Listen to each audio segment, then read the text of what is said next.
Um dos problemas mais complicados da nossa conjuntura jurídica e política é analisar o papel que tem desempenhado o Supremo Tribunal Federal no contexto do direito e no contexto da política. O Supremo tem se tornado cada vez mais central nos últimos 15, 20 anos, mas ainda mais central, né, nos últimos anos, especialmente durante a pandemia e agora durante o governo Bolsonaro. Eu vou apresentar para vocês a minha análise, o meu modo de ver esse problema e talvez ela ajude vocês a construir a visão de vocês. A minha análise que eu apresentei em vários textos que estão publicados, né, no meu livro mais recente, que se chama Páginas Livres, ela parte de dois pressupostos. Um deles é teórico e o outro tem a ver com a nossa conjuntura. O primeiro deles é o seguinte: isso é importante entender para quem é leigo. O direito é uma atividade interpretativa, né, e relativamente indeterminada. O que isso significa? Que o Supremo Tribunal Federal e nenhum juiz, e todos os juízes e juízas ao redor do Brasil, quando vão resolver um caso concreto, né, eles têm um espaço aberto para interpretação. Eles não podem fazer o que eles quiserem, não é, né, a festa do caqui, não vale qualquer coisa, não se trata de opinião pessoal, mas existe um espaço de indeterminação, isso a gente estuda em teoria do direito por uma série de razões. Para começar, as palavras, né, têm vários sentidos e nem sempre quem está interpretando usa ou compreende as palavras da lei sempre da mesma maneira. E também a realidade vai se transformando e a gente tem leis antigas para resolver casos novos, né? Mas eu não vou explicar, né, de forma exaustiva esse tema aqui. Tem outros vídeos aqui no canal que vocês podem procurar para, enfim, aprender sobre isso, especialmente no meu curso de hermenêutica jurídica, tá? Então eu recomendo, procure nas playlists. A primeira aula do curso sobre hermenêutica jurídica já fala bastante disso, e também aula que fala sobre hard causa. Então se você for leiga no assunto, vale a pena dar uma olhada.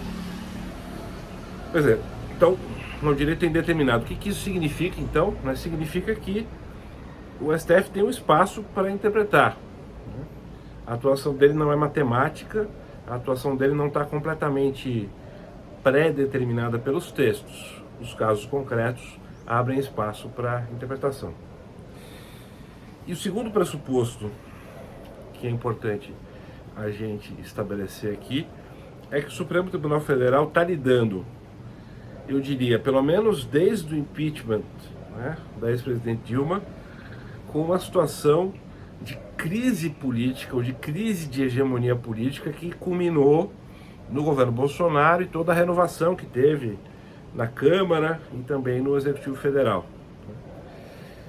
E essa crise de hegemonia gera uma situação em que os políticos não conseguem mais fazer política, ou seja, eles não conseguem sentar na mesa e negociar, chegar a um acordo e fazer esse acordo ser cumprido, o que evitaria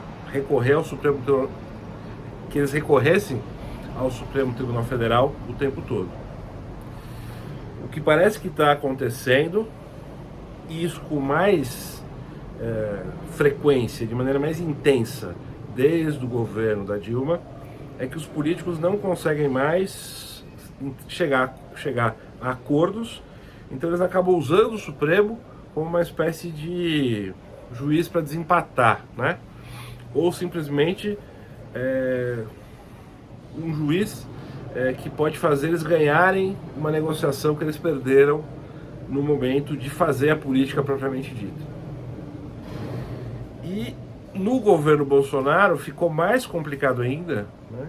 E aí talvez esse possa ser um terceiro fator, mas dentro da crise de hegemonia, né? Agrava essa crise de hegemonia, é que a gente tem um governo, eu estou convencido disso, que tem uma ala muito claramente contrária ao sistema democrático e que atacou frontalmente as instituições durante a pandemia e continua atacando, né, o Supremo, o sistema eleitoral, de maneira sistemática, de maneira reiterada, né? eu não acredito que isso corresponda à totalidade das pessoas que estão sentados nas cadeiras do governo Bolsonaro.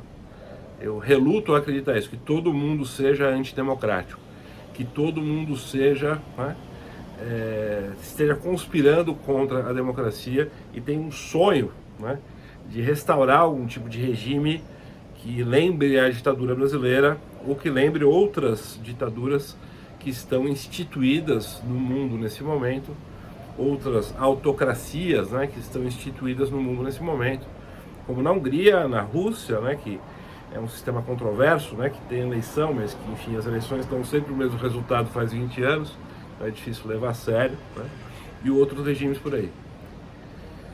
Isso significa, então, que a gente está lidando, e o Supremo está lidando, o país está lidando, e o Supremo está lidando com uma situação inédita para a história da democracia brasileira, né, para a história da nova república, pelo menos, né, desses últimos 30 anos desde que a Constituição foi aprovada.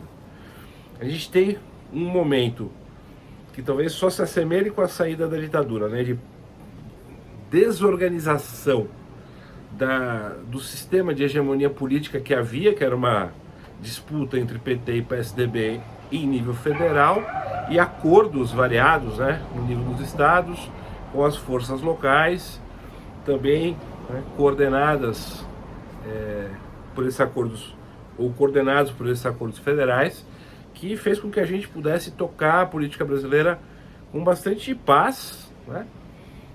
Desde o impeachment do Collor até mais ou menos recentemente. O impeachment da Dilma bagunçou tudo.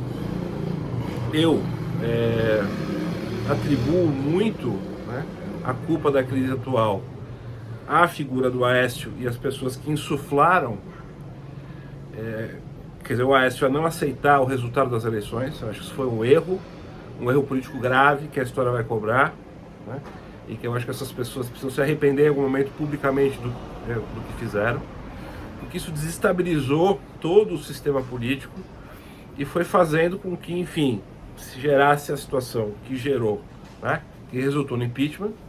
Não estou tirando a responsabilidade da presidente Dilma, né, que foi uma presidente muito ruim em muitos aspectos. Não vou também estender a minha análise nesse ponto, mas vocês podem ler uma série de livros que analisam o governo, né, e mostram muitos erros econômicos que foram cometidos e a dificuldade que ela tem de fazer política, né, que foi publicamente reconhecida pelo Lula nos últimos dias, que tirou a Dilma da campanha, dizendo, olha, ela não tem paciência de fazer política, então eu não posso deixá-la na campanha.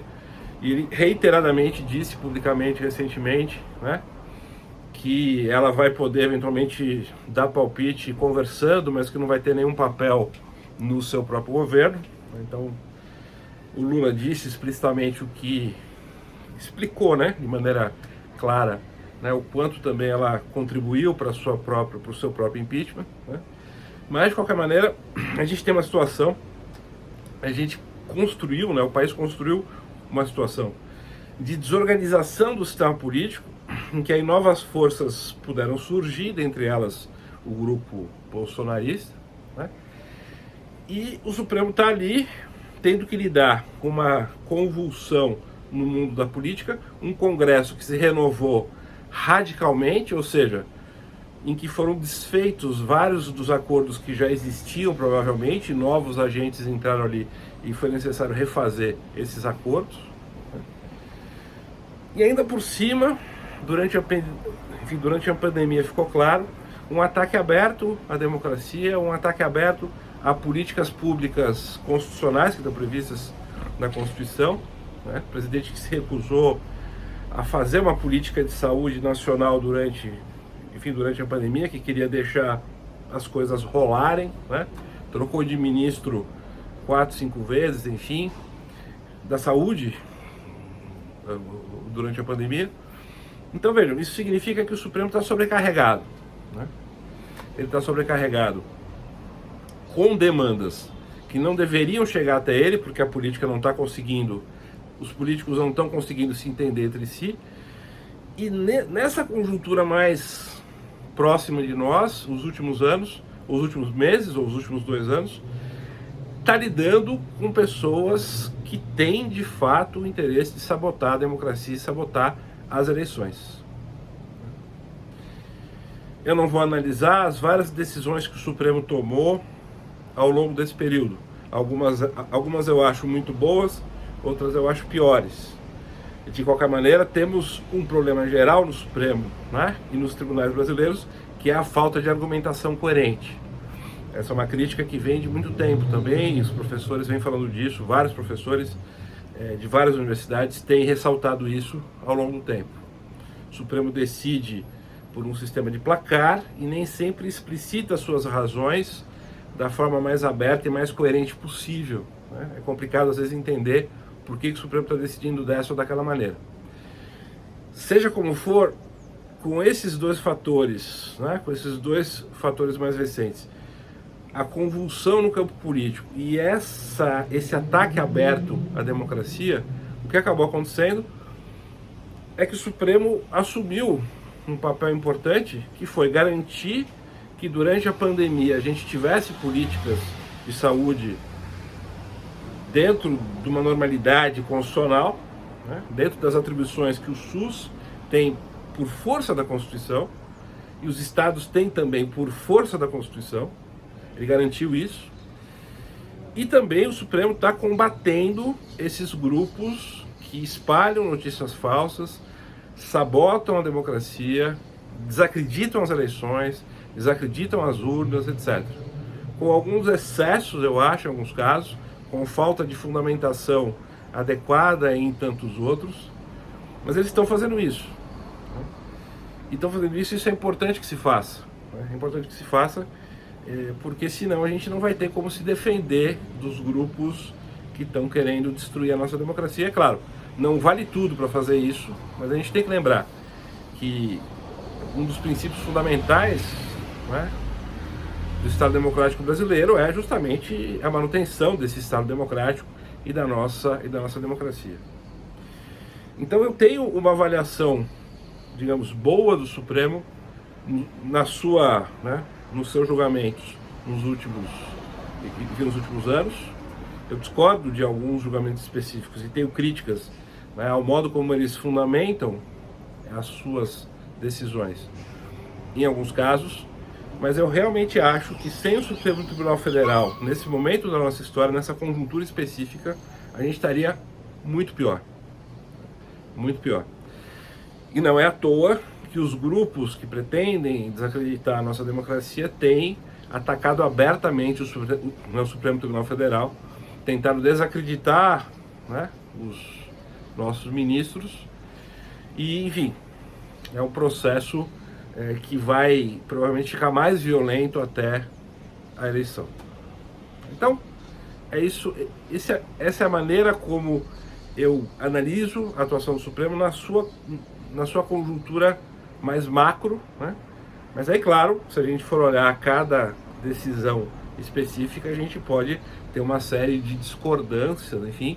Mas eu não acho, por exemplo, que o Supremo esteja sendo ativista, não acho que o Supremo esteja extrapolando o seu papel, não acho que o Supremo esteja desrespeitando a separação de poderes.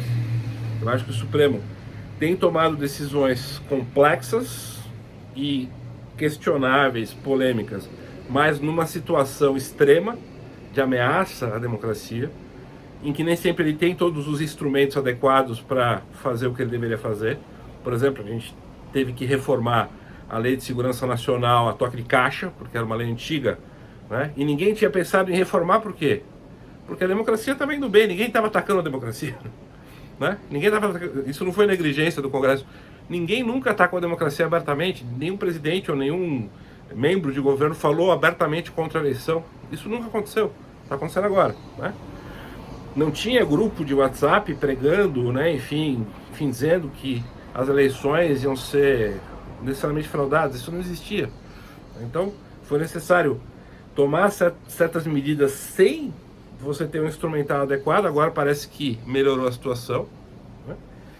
E eu acho que o Supremo então está tendo esse papel importante, não está sendo ativista, né, e não está extrapolando o seu papel, está atuando dentro, né, dos pedidos e dos limites e possibilidades que são estabelecidos pela legislação constitucional, né? E acho que sem eles a gente, né, como eu falei, estaria muito pior, né? Posso falar especificamente depois de algumas decisões mais complicadas. Claro que o inquérito sobre fake news é bastante controverso, né? Mas eles fizeram uma utilização ali bastante criativa, né, de uma disposição que estava no seu regimento, justamente na falta de outro mecanismo possível. Então, está se fazendo um esforço, sim, de justificação ou de enquadramento jurídico dessas ações, né? Mas lembrando que a gente está numa situação extrema e é importante que a gente tenha consciência disso, né? Isso não pode ser o normal. Não pode ser normal. Um presidente falar contra as eleições não pode ser normal. Políticos importantes falarem contra a eleição não pode ser normal, né? Desacreditarem o processo eleitoral não pode ser normal. Isso não pode ser encarado como normal. A gente está numa situação difícil. É importante que se tome consciência disso para avaliar adequadamente o que está sendo feito.